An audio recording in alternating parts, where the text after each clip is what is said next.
अस्सलाम वालेकुम। वालेकुम सलाम जी। बाबा करमदीन जी एक सवाल का जवाब दे हाँ। हाँ जी पूछो।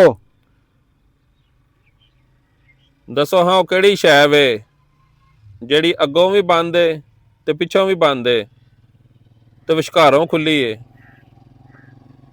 वो केड़ी शै हो सकती है?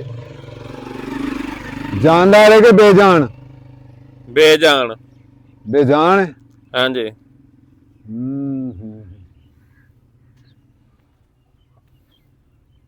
केड़ी शै हो सकती है? बेजान है ते अगों भी बंद है ते पिछों भी बंद है हाँ तो विचकारों खुली है। ते विचों खुली। हाँ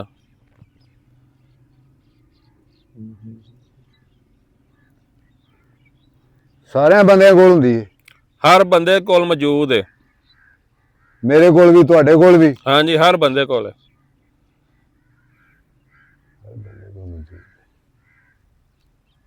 नहीं बाबू जी कोई समझ नहीं आउंदी गल। नहीं पता? नहीं पता। लो जी जड़ा वीडियो वेंदा ना कमेंट जवाब जरूर दिया जी।